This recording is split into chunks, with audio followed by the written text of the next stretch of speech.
Yeah. So we're recording. So I'll maybe clip some of that, or maybe I should start by saying this one's going to sound a little different, but that's because one, my voice is not back to normal. I'm still recovering from COVID.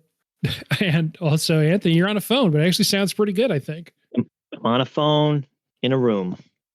In a room. This is the first, this breaking barriers now that we're into our second 100 episodes. This being episode, I want to say 104, 105 or something like that. This is our first remote podcast ever. This is the first time I guess I'm not technically producing this episode because we have a robot in Discord named Craig with us. So shout out to intern Craig. Intern because I'm not. Good job, Craig. Craig the Bear. One day he'll be a real podcast host, I guess. Probably ChatGPT taking over, or Skynet. Yeah, I know. Yeah, because that'll mean Skynet goes live when the robots start having podcasts. Okay, so today is actually the first episode of a new month. And this month, well, like I said, I had COVID this week, so it's going to be a little bit lower on the creativity side. This month's high school movies. I don't even have a name for it. It's high school movies this month. You and I are going to talk about Rushmore. Great movie by one of my favorite filmmakers, Wes Anderson. Someone that you and I have talked about recently because of Asteroid City. But before we get into that, is there anything good you've watched? Oh, I should say, yeah, I don't know how the podcast is going to start yet. It'll either be that whole spiel about how I had COVID, and that's why this sounds a little weird, or it'll be something along the lines of, welcome to Late to the Movies. This is, my name is Ben Holt. This podcast where my friends and I get to fill in our movie blind spots. Each week we'll pick a movie that either I or guests hadn't seen before and really should have by now. This week, the movie's Rushmore. This week, your guest is Anthony. Welcome, Anthony. Ben, Harvard was also my safety school. Yeah. Just I feel like I have a lot in common with Max. Yeah. All those extracurriculars, right? Exactly. Like I was saying before we get into the movie, have you watched anything good recently? Yeah, I finished this show on Amazon Prime called Deadlock. It's this Australian crime show, but it's extremely hilarious. It's the two women that wrote it were big fans of Broadchurch. And the title of the show originally was Funny Broadchurch. And it's just an excellent show. It's incredibly funny. And it's just like it's a very clever, it's very well written. Excellent. I love it. I highly recommend. And then I watched what movie did we watch the other night? Run Rabbit Run. It's on Netflix. I don't know if you've ever seen it. No, I don't think I have. It's also Australian, which is, I guess I'm on Australian month, but there you go. It wasn't very good.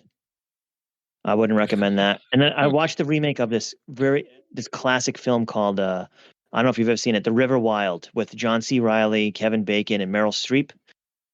Yeah, I haven't seen it, but the Big Picture podcast was talking about there's a new one with Adam Brody, I want to say. Yeah, they remade it with Adam Brody and is it Leighton Meester, maybe? Yep, and then one of the girls from Gossip Girl. I forgot her name, Blair something. Okay. And it's not as good as the original, but it's on Netflix for free. But we decided to watch it because it's like a family favorite in this household. Wow. The original with Meryl Streep and Kevin Bacon, and ironically John C. Reilly, who's not funny at all, but he tries to be like some sort of like a little bit of comic relief. He's just not funny, but the remake was not very good. So I watched 3 things total since the last podcast. 2 of them were terrible, and 1 was very good. That's not a bad ratio. I mean, you're out there watching stuff. I'm still pissed that I haven't seen Mission Impossible 7 yet, but I'm a little mad about that too. I have seen it. I went to see it in IMAX, but I'm mad that you haven't seen it. I'll get there eventually. Good. Yeah. I mean, it'll be on Paramount probably before too long because it got really just blown right out of the water by Barbenheimer. So it's probably not going to be in theaters too much longer.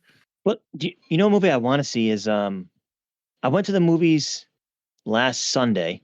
Okay. And it was packed. It was completely packed. And then I listened to the podcast on the Truman Show because and you guys had mentioned that it was National Cinema Day, I think, when you recorded it. And they had tickets. Exactly. So every little kid was in the movie theater. it was super annoying, but also glad to see. But I really want to see Teenage Mutant Ninja Turtles Mutant Mayhem because I heard it was awesome. Yeah, I haven't seen it yet, but there's good stuff out there about it. It's a Point Grey thing. That's so Seth and Evan from the characters in Superbad, the real life version. That's Seth Rogen and Evan Goldberg. That's their production company that made that. Yeah. So it's like that style of humor is my understanding. I haven't seen it yet either. And I guess the animation's drawn like it's a high school sort of like Notebook, just sketch drawing. Yeah. The animation looks really cool. And I read a review that the movie's also for like adults just as much as it is for kids, because I guess a lot of the humor has a lot of very adult. So I can't wait to see it. I think it's gonna be a great film. Yeah, that's just I like how it looks in the trailer, and that's all I've seen of it so far. And I know people who have seen it have said it's it's not like, it doesn't seem to be getting this kind of hosannas that the Spider-Verse movies have, but people are very receptive to it. And I don't know, it's a nostalgia thing for a lot of people, obviously, from who can remember. And Jackie Chan is Splinter. Like, it can't get any better than that. That's good. That's good. Jackie Chan played a similar role in the Lego Ninjago movie. So if you're looking for another bad movie to fill out your weekend, that's another option. Yeah, that was pretty bad. All right, I'll check it out. Yeah, it was like, I watched it. I don't know why I watched it, to be honest. I think because I liked the Lego movies and I liked the Lego Batman movie. So I checked out the Ninjago movie. Not good. But I watched the whole thing because I commit, I guess. I haven't watched anything since the last time I recorded. In fact, I watched less than I promised to that time because I had talked about how excited I was to go see the Jurassic Park 3D re-release. And of course, I had tickets to go on Sunday, National Cinema Day. I tested positive for COVID Sunday morning, so I did not go to a packed theater to watch that movie that I own on a physical 4K. But this would have been in 3D, and I've never seen it in 3D. So, whatever. It was in real 3D, right? Not like not glasses. You don't have to wear 3D glasses. No, I think it was the real 3D. They give you the sunglasses situation. Oh, okay, all right, gotcha. Yeah, I would have liked if it was just like you're just in the room with it. No, that would have been awesome. That was also on my list to go see, but everything was sold out because of National Cinema Day. Yeah, well, if you were in the Providence area, you could have had my tickets, but oh well. Yeah, live and learn. next time. Yeah. It's the 3D that they did for the 20th anniversary. This was the 30th anniversary. So in 10 years, when it's back in theaters, hopefully I don't get COVID again. By then, I think we'll figure out a nice cure. That's as good a transition as any, unless there's anything else you want to talk about before we get into Rushmore. No, that I've never seen this film, but I liked it a lot. I watched it today in like spurts, but I thought it was an excellent film. I really like it's laying the foundation for, you can see where Wes Anderson is today based on this film, right? So yeah, that's absolutely it. And I was surprised and delighted that you hadn't seen this yet. Like I mentioned before, we talked about Asteroid City recently and how much we both enjoyed it. So I just assumed you would. Asteroid City feels like a much more complicated version of the stuff he's been trying to express since Bottle Rocket, but especially in this movie when it really starts to crystallize his form and style, and the font that he always uses is in this. And Jason Schwartzman is in so many of his movies, obviously, as Max. But I'm glad you liked it because I freaking love this movie. Having never seen it and haven't seen so many of his films, I think which is probably a shame, but I think it's one of his better films. Yeah, that's the consensus, is that this is, for most people, in the top. Well, it's their top, or it's maybe Royal Tenenbaums or Grand Budapest. And then obviously, everyone has different opinions, but I feel like those are the three that are usually in the top three of most people. It's probably mine in some order, but this is right near the top. This is major Wes Anderson for sure. Yeah. And it's a good time to talk about him too, not just Asteroid City, but he just had another movie that's going to come out this year. A short, I think it's only 40 minutes long, He just had that premiere at Venice this week, and I think it's coming to Netflix in October. It's called The Wonderful Life of Henry Sugar. If you can hear keys typing, that's because I'm sitting on my computer while we're recording this, and I'm trying to the Wonderful Story of Henry Sugar, 39 minutes, coming to Netflix. What's the premise? I think October. So it's another Roald Dahl adaptation. I say another because Fantastic Mr. Fox in 2009 was also Wes Anderson. That's the kind of thing that I assume people know, but people who aren't obsessed with this stuff listen to this podcast too. Maybe you didn't know that. This will be a second Roald Dahl adaptation. And it stars Benedict Cumberbatch, Ralph Fiennes is in it, Dev Patel, Ben Kingsley, Rupert Friend, and Richard Ayoade is also in it. And that's all I know about it. I'm not actually familiar with the story, but it's live action. It's not stop motion like Mr. Fox was. So it just was shown to people yesterday, and people apparently liked it. And it'll nice. be for us people, those of us who can't afford to go to Venice to watch 39-minute Wes Anderson movie. It's actually looks like a limited theatrical release September 20th, and it's on Netflix September 27th. So that's earlier than I thought it'd be. That's great. Yeah, no, I'm looking forward to that. Yeah, I mean, it's a pretty incredible cast. So, but well, that just reminds me of all the other things that we talked about on the previous podcast. Now that the weather is getting a little cooler, and Five Nights at Freddy's coming out, I can't wait. And then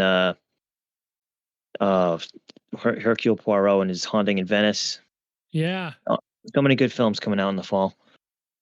Yeah, with Branagh, his crazy mustache holding down, I guess, the horror movie tip for the fall. Why not? I've been mentioning recently that I'm feeling the horror movie itch again. It's time for sure. It's still going to be, I think, in the 80s and humid next week, but today it was in the 60s when I went for a walk. So this morning it was 56. Yeah, it's fall. Which is why this month is high school month, and this is a good movie to do it because it actually starts in September. You mentioned that you watched it in pieces, and this is a movie that I feel like really specifically is good to do that in because it divides itself into chapters with a literal curtain and the name of the month, I think September through January. So probably you're not losing too much by watching it in pieces like you had to today, I don't think. Yeah, well, yeah, but I mean, still, I feel like all of his films have a definite, act 1, act 2, act 3 type clearly defined settings, but no, you're right. I feel like you can watch any of his films in pieces in a way. For sure. And I guess indicative of how unusual this is, I haven't asked yet. Do you want to do a 1-minute plot summary? You want to try and freestyle one off the cuff? Yeah, unusual for you, but unusual, untypical freestyle in a 1-minute plot summary. Go for it. Okay. Middle-class Max is an eccentric high schooler at Rushmore High who is enamored with extracurricular activities, but he gets put on academic probation. He then meets a lunatic sort of industrialist in Herman Bloom, Bill Murray's character, who they take a liking to each other. But then one day in the library, Max reading a book, he finds this passage left by one of the book's previous borrowers, Rosemary Cross. He develops a little bit of a crush on her. Then, as he becomes closer friends with Mr. Herman Bloom, they realize they fall in love with the same woman. The rest of the movie is them sort of trying to outdo each other for the love of the same woman, even though Max is 15 and she's twice his age, and they both realize that she is each of their respective Rushmores. They learn a lot of life lessons along the way. They realize they come to some sort of grips with each other. And then Max, as a way to pay homage to his older friend that he's made, he creates this great one-play Vietnam War inspired theme play that has a lot of explosions, and then it ends with Max actually falling in love with the girl that's appropriate for his own age. That's it. That's pretty much it. That's better than most people do it, even without the pre-writing assignment that you usually give yourself. I gotta write it down. It's hard to do off the cuff. Yeah, that's why it's good. So should mention this is in a sense our first Owen Wilson movie because he's not in it, but he wrote it. His brother's in it, Luke Wilson. Right.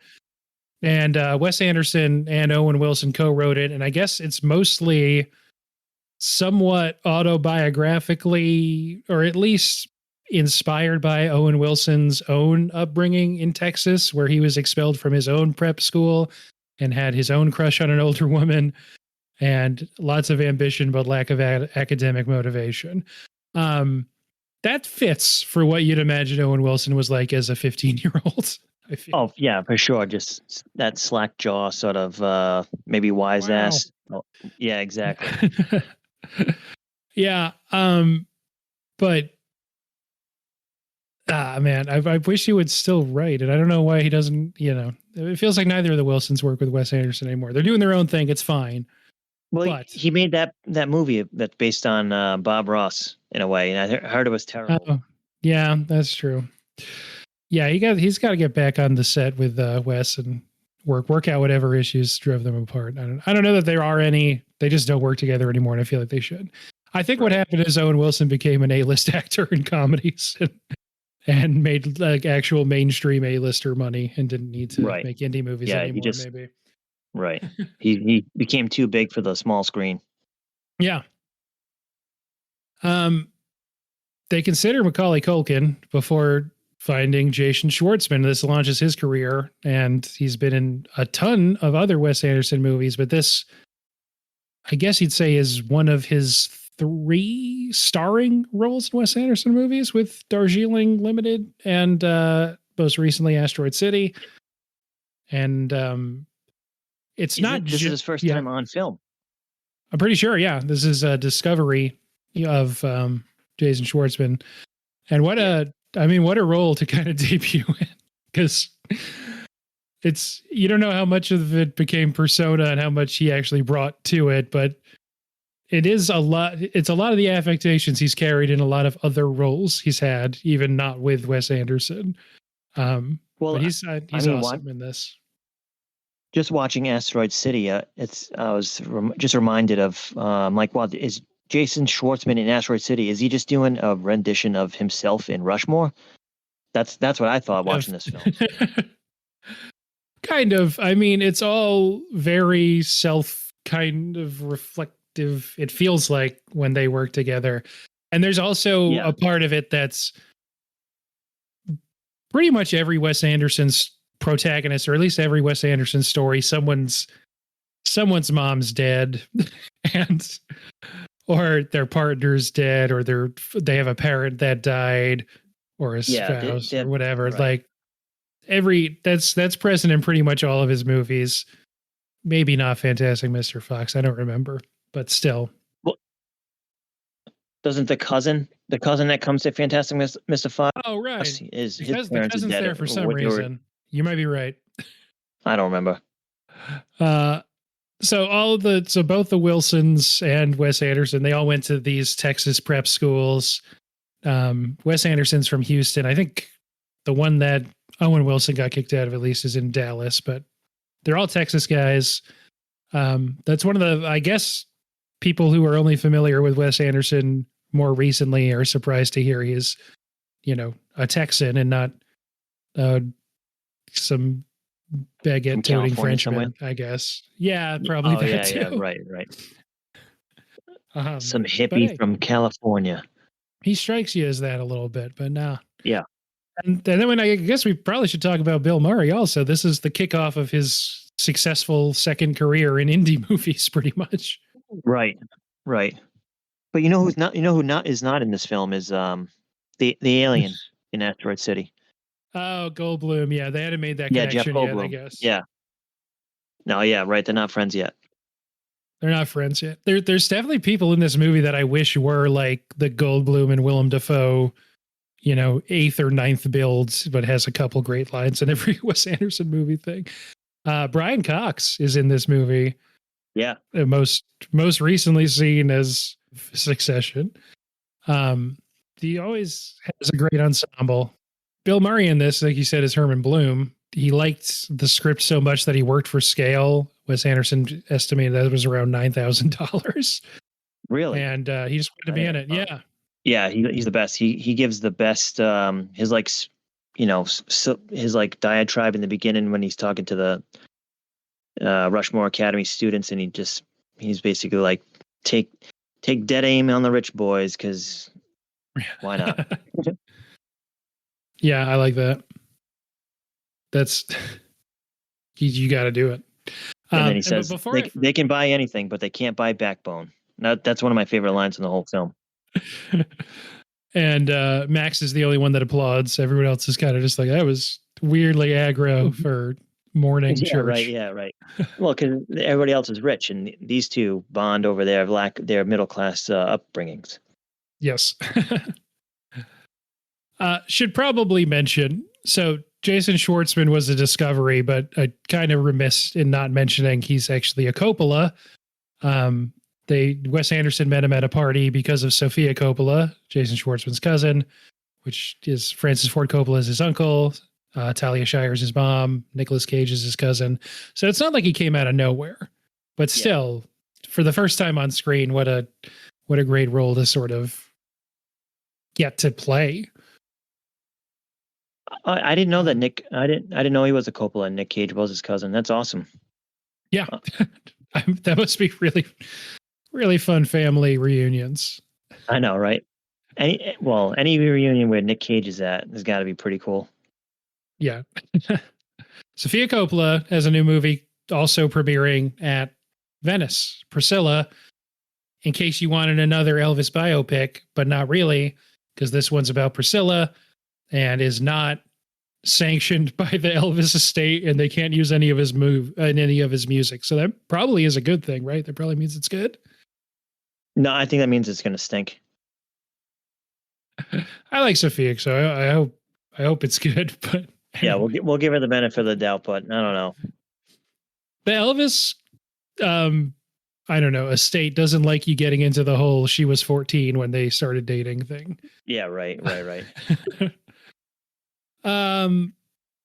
Other people around the periphery, Alexis Bledel from Gilmore Girls is in a couple shots, but she doesn't have any lines. I don't know if you caught that. No, I didn't even pick up on that at all. Yeah, she's in Grover Cleveland High School when he has to go to the public school. She's in that first classroom scene, sitting next to him. Oh, wild. Yeah, and as far as this movie, I love that the high school is named after Grover Cleveland. That's I love when high schools are named after irrelevant presidents. Yeah. So we haven't really talked about the plot at all, but Max is in a lot of extracurriculars. And after that chapel scene with Herman Bloom, there's the really famous sequence montage, I guess, going through all the different clubs that he's a part of, and for the most part is president of or founded himself. Yeah.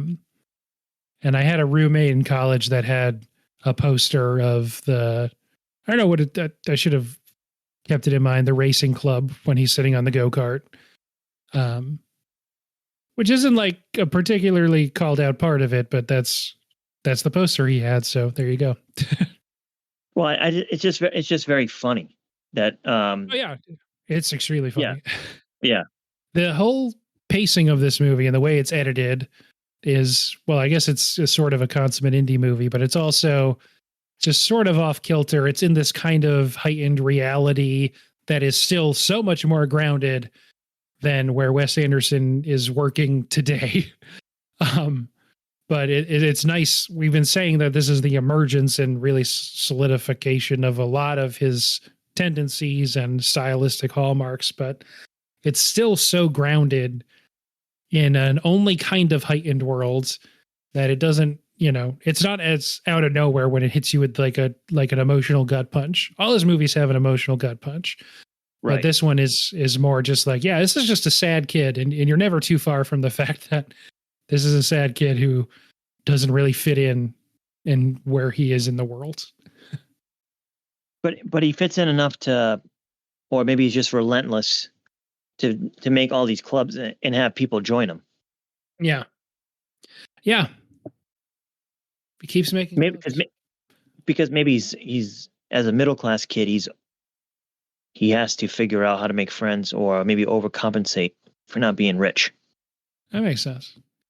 I mean, he clearly feels like he has to compensate or at least lie about what his dad does. Right. Yeah. Well, that's one of my other favorite lines in the film at the end when his dad's sitting next to someone at the table there at the end of the play.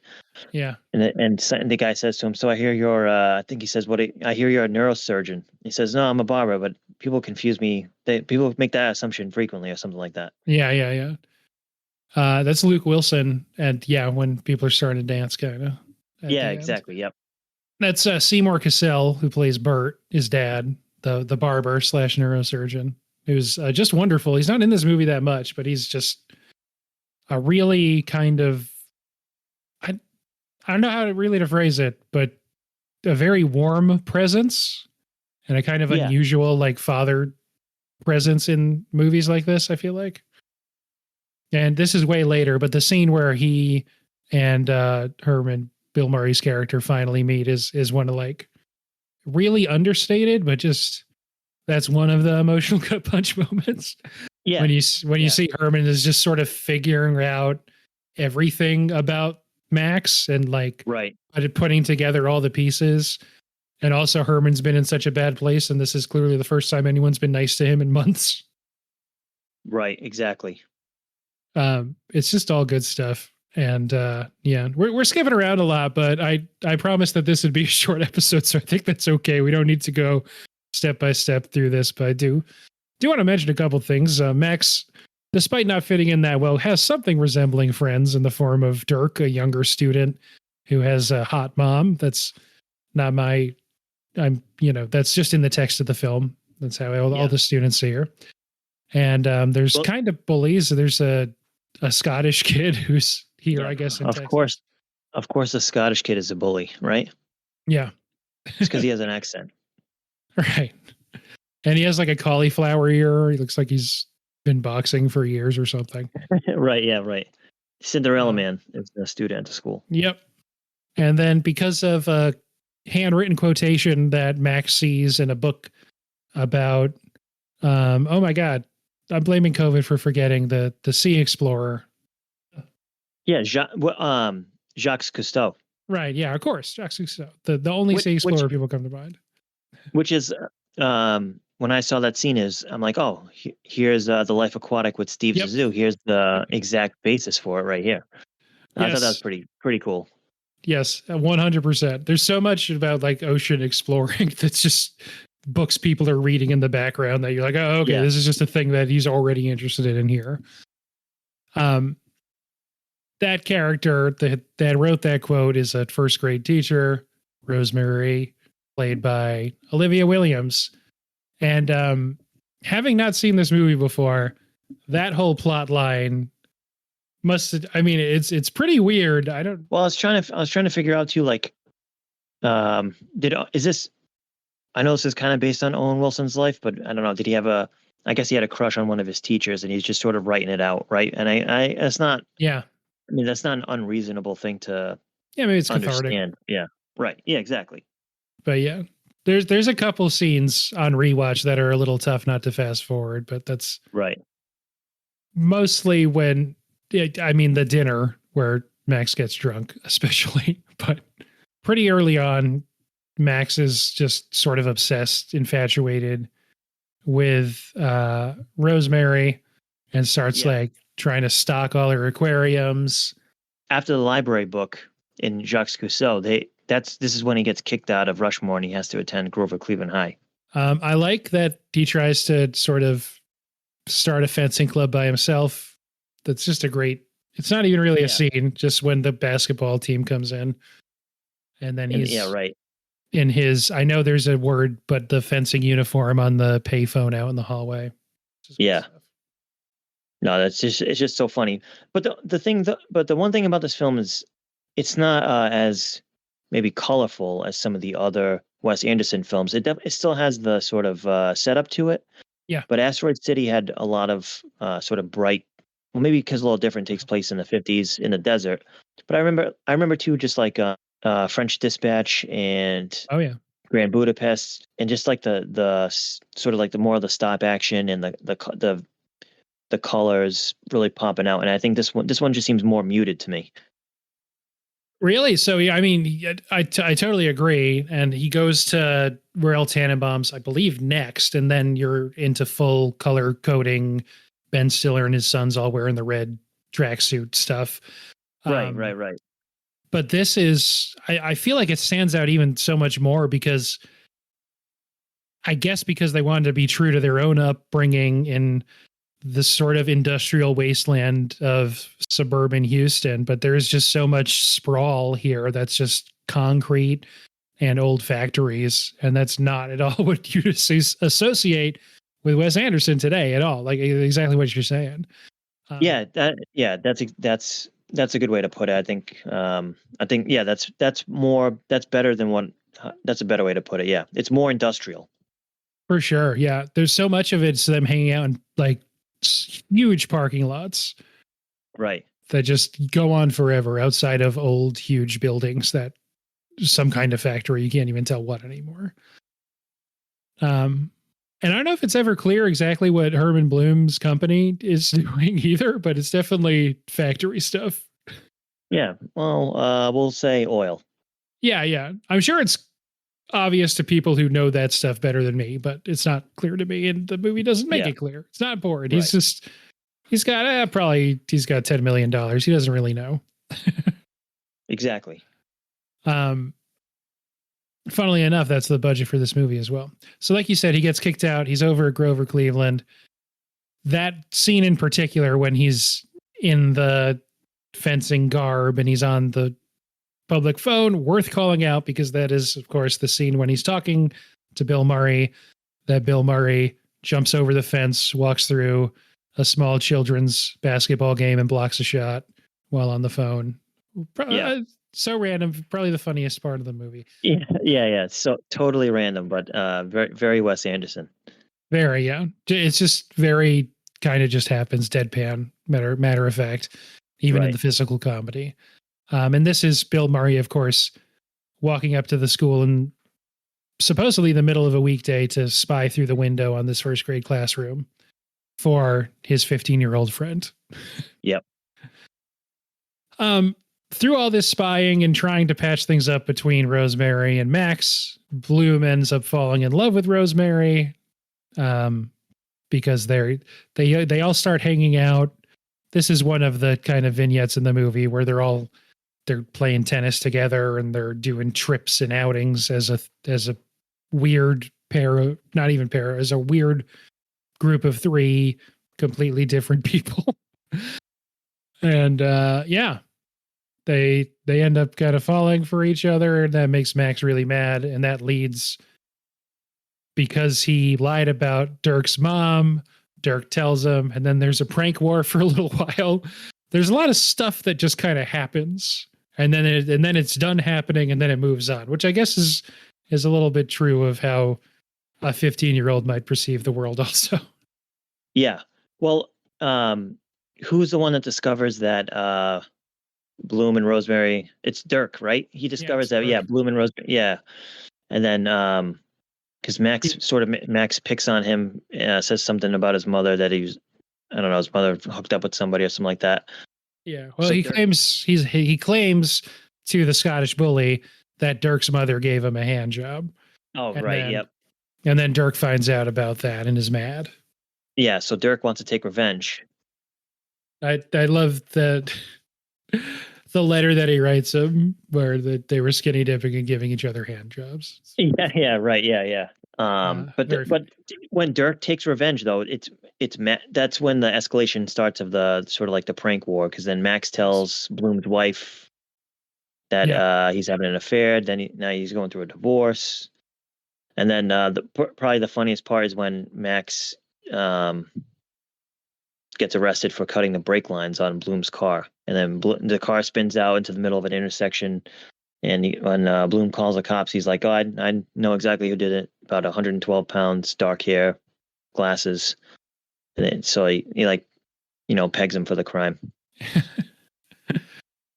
And then the whole thing kind of gets called off when Max sort of just gives up. Then he meets Bloom at his mom's grave. This is after. I think this is after. No. Well, yeah, you're right. You're right. No.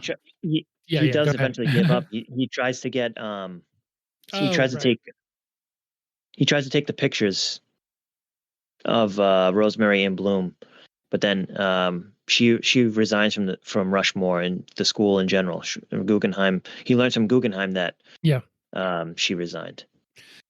Then he gives up. He seems like he's starting to skip school. He's kind of just like doing barbershop stuff. And then Dirk stops by one day to give him a Christmas present. Yep. To apologize. Yeah. He sort of like drops out of school and just starts cutting hair with his dad, which is which is like a very respectable profession. Yeah, it seems like he's good at it. I like it. It's one of those kind of old timey places that seems to just give you the one haircut, but if people like it, you can expect to get it there for sure. Dude, this comes from a guy who's had the same barber since I was maybe 4 years old. So you can't. You could cut my hair blindfolded. You gotta have a good barber, You gotta.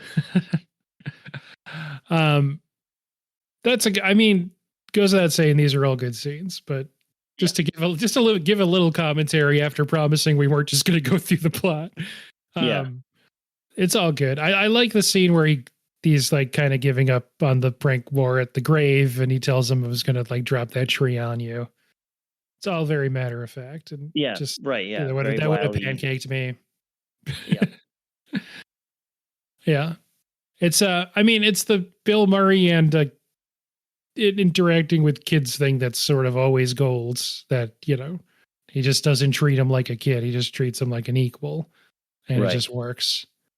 Well, too, and the dialogue in this film is also very Wes Anderson. Just very smooth and a lot of one-liners. A lot of wit. Hey, that's some Owen Wilson credit too. Yeah, that's true too. Yeah, I forgot. Yeah, credit to Owen Wilson. So back to where we were with Dirk at the barbershop. He tells Max that Guggenheim had a stroke, goes to visit him at the hospital. He sees Bloom there, and I like that. I mean, the delivery that Murray has there on the I forget the exact line, and I wish I didn't, sorry, but when he's like, been a bit lonely as he's walking out of the elevator. It's just really, really kind of heartbreaking. And he looks terrible too. Yeah, he's when you don't have anybody to sort of like amp you up, he's there's no more prank war, there's no more competition, so they're both kind of just Yep. Rosemary broke up with him. Yep. He thinks because she's still in love with her dead husband, Edward Appleby, mostly only referred to by full name. Very English. Yeah. Allegedly. I don't know if he's English or not, but it sounds like an English guy to me. It really does. Max starts going back to school. He starts to improve his grade. You see that he got a C- in math, I think. This is when he pretends to be injured in a car accident, and you're like, oh man, I thought we were over this, but no, he takes another shot at trying to get with Rosemary, a full adult. And then she almost believes him, but then she says, what is this, fake blood? He says, yeah, it is. So she's mad at him again. They invite her to an aquarium groundbreaking, which Sherman says he paid $8 million for. She obviously doesn't show up. But then he stages his Vietnam War themed play at Grover Cleveland. And this is kind of into the finale of the movie. What did you think of Heaven and Hell, the Vietnam War play that he puts on? No, so to me, this is my total complete favorite part of the film. I thought the last sort of like 20 minutes is the best part of this whole movie. The Vietnam War film is just over the top and fantastic. It's all funny. It's just so funny. And yeah, just deadpan delivery from everyone and the buy-in Yeah, from everyone is what makes it yeah, so funny exactly. that he comes out and he ends his speech after dedicating it to his mom and to Rosemary's dead husband.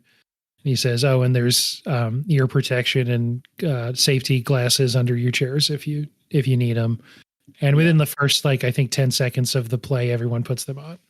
Yeah, they have the fake the fighter jet flies in the background, starts bombing the jungle, and then everybody puts their glasses on. Yep. And there's that one point in the play where they're like, "Oh, no one's gonna believe this." It's like, "No, we're gonna believe it. Get me the ketchup." And then you see behind the scenes, Yeah. and they're all getting their makeup redone. There's just that was just so good. It also kind of like Asteroid City, a play within a movie, which is I don't Yeah. know, very good. He likes doing it. Yeah, He likes including the framing within the frame. right. Um, Bloom told Max earlier that he was a Vietnam veteran, that he was in the shit. And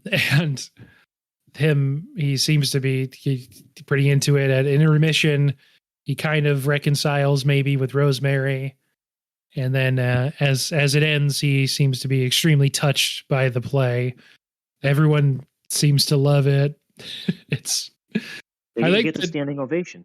yeah, they show the groundskeeper from Rushmore and he's just like screaming, laughing kind of. Right. And one of his 2 or 3 lines in the movie. And yeah, people dig it. To go back a little bit, Max sets Yeah. up Bloom and Rosemary. He puts he gets them to get the 2 seats right next to each other. He's kind of parent trapping them, yeah. Right, exactly. Because and he then knows that yep. maybe for not for him, maybe in another life, but for Bloom, she is his Rushmore. Yeah, and we kind of skipped over that there's Margaret Yang, a classmate who he was rude to for the whole time he's at Grover Cleveland until he was sort of turning his life around and becoming a better person once he sort of reconciled with Dirk. They're flying kites, and then they started spending more time together, and they have like a little thing going on. So his mind's elsewhere on top of everything else. Right, exactly. At the after play party, there's the nice people meeting each other. It's just good vibes. Everyone starts dancing. That's nice too. It's just nice. All the music, we haven't mentioned, all the music in this movie I think is really good too. Oh, it's phenomenal soundtrack. Ton of classic rock. One of the few times you'll see a movie that's considered cool have a needle drop on a quick one while he's away by the Who. That's during the prank war montage earlier. Yep. But yeah, so much good stuff in that music wise. And the non-soundtrack music was Mark Mothersbaugh from, he has a whole career as a composer also, but also the frontman of Devo. Yeah. Yeah, one of his songs I was looking up the soundtrack before, and one of his songs was another quote from the movie that I really liked with when Dirk, because Max is so mean to Dirk that what Dirk says to him, with friends like you, who needs friends? Who needs friends? Which I'm gonna start using that more often, especially at work. Yeah. But hey, but there is a movie rocks. Soundtrack. There is a Max Mothersbaugh does a little song called "Friends Like You, Who Needs Friends." Yeah. It's good. So I don't know if we mentioned before, this is a 1998 film. Modest box office. They made it for about 10 million. It made a little under 20. Technically a success, but almost doubled its budget. And reception wise, though, critics loved it. Gets nominated for some Golden Globes. Obviously, at when it screens at film festivals and in indie awards bodies, it gets a lot of love that year too. And a lot of people from this movie are sort of rocket launched into their real big boy careers, and they get to make whatever they want next. Well, just to go back for 1 second, at the end of the movie, when he does sneak a dance in with Rosemary, but he learns that maybe, he does accept Margaret's advances towards him, and he falls in love with Margaret, Mm. who because they're both 15-year-olds in high school and not a teacher. So maybe that's Owen Wilson writing in like, oh, I finally learned to accept sort of the lot I'm in instead of trying to be someone I'm not. Yeah. Yeah, I like that. I thought that was a good way to end it. Absolutely. And it's ending on the slow-mo of him dancing with Rosemary. Yeah. And everyone dancing in slow-mo to that song that ends a lot of movies. And Clothing Time by Semisonic? No. Wish I knew then what I know now. Yeah, when I was right, younger. Yeah. And the curtains close for a final time. Right. Directed by Wes Anderson. Good stuff. But I feel like a lot of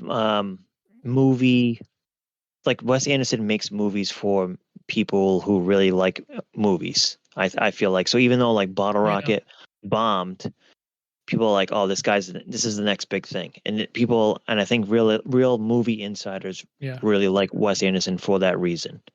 Yeah, the people who get it. Yeah, exactly. Or maybe they don't get it and it is too cool, but well, maybe. Max Fisher, one of the characters of, I guess, indie movies, indie cinema, especially of the 90s, and calling card for Schwartzman for the rest of his career. Yeah. Like you said, I feel like it's hard to see him in a movie and not feel like he's riffing on that character in one way or another. Well, his character also reminded me of, he's in season 3 of Fargo. 3 or 4? It's the season 4. In the past season, right? Something like that. Yeah. Yep. I know multiple of them are in the past, but the one that's like really far back with Chris Rock, I want to say, something like that. Yeah, that's the one. Yeah. And he sort of plays like this goofy mob boss. Nice. But he's not. It really does feel like he's riffing off of this exact character. It's like, oh, play Max Fisher as a mob boss.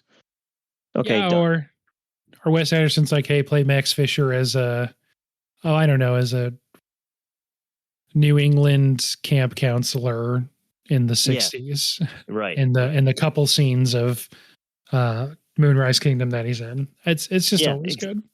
Yeah, exactly. No, I couldn't agree more. Yeah, I hope we do more Wes Anderson movies. We're coming up on 10, so I do want to get into like the other stuff. But first, let's give this one a rating. I already said I love this movie, so it won't be too much of a surprise on mine. But I got to think of an object because, as you know, you can give it on anything from 0.5 to 5 on any scale you're choosing besides stars. And I'll put all these on the Letterboxd. What you got? Or I can go first if you want. Doesn't matter. No, I give this movie 4.5 kite flying clubs out of 5. That's good. Okay, so I'm going to have to adjust. Give me 1 sec. That's my. You're going to use the same one? Not specifically kite flying clubs, but I was going to use some type of club or extracurricular. Oh, that's my favorite club that he started at the end, the kite flying club.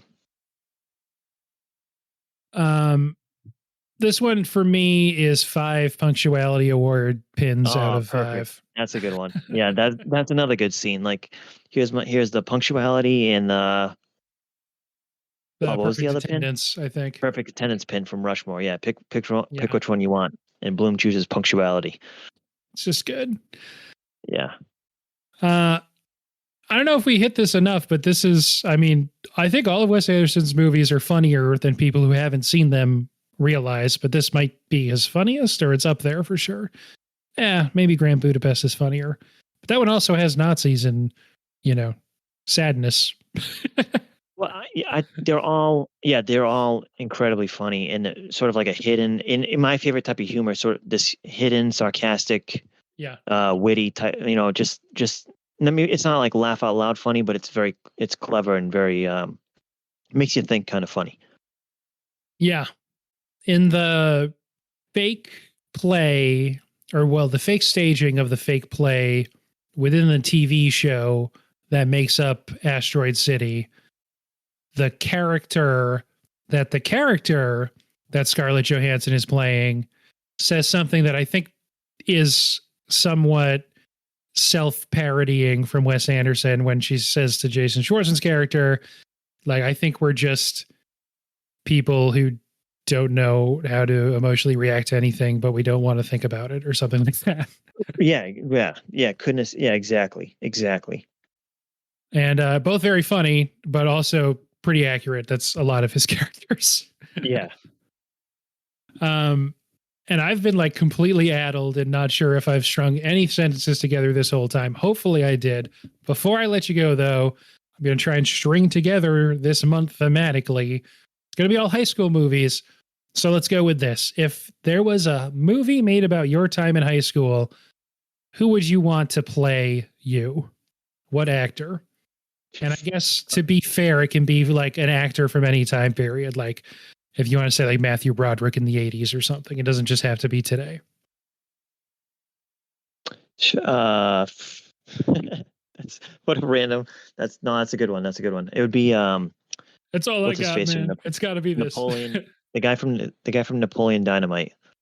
John Heater? just a total nerd character. Okay. I was gonna go with Tom Cruise, but I feel like that'd be too obvious. Yeah. Well, everyone was thinking. I mean, it's a coin toss between Tom Cruise and John Heater. You know, they're really just. If you can't get Cruise, you call up Heater. He's next on deck. I thought he was supposed to take over. Yeah, I think it was around Ghost Protocol. We all thought that he was going to take over Mission Impossible from Tom Cruise, but no.